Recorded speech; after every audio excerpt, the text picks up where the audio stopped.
Well, Ravi and Cheryl, what both candidates need to accomplish is to win over the small percentage of undecided voters in about 6 swing states. Republicans say Donald Trump needs to stay disciplined, while Democrats hope Kamala Harris presents her plan for the future while managing the former president's unconventional debate style. The stage is set, and at this point, the candidates should be too. Vice President Kamala Harris and former President Trump meet face-to-face for the first time in what is being billed as a high-stakes presidential debate. I think Kamala Harris is capable of managing through that, but it's not easy. This guy's an actor, he's an entertainer, and he's a liar.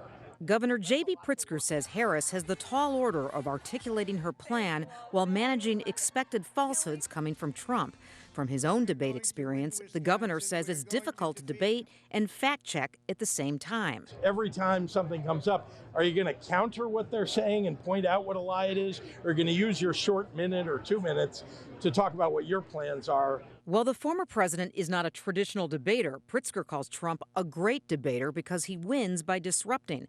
But Trump supporters fear that strategy will not win over undecided voters. I think they need to stay on topic, stay on message, and stay incredibly disciplined. I think that's going to be the biggest challenge for him tonight. Both candidates must win about 7% of the electorate who are undecided in a handful of swing states. Former Illinois House Minority Leader Jim Durkin is a moderate Republican who is not supporting Trump. But he says Harris must give more meat on the bone tonight to get independent voters on her side. They're not going to put somebody in who's not going to be able to put out a good plan about how they're going to be able to manage this job and what their vision is for the United States.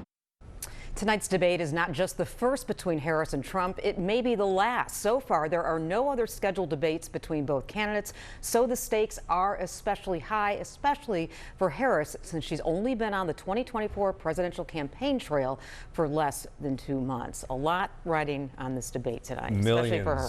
Watch breaking news on YouTube. Subscribe to ABC 7 Chicago Eyewitness News.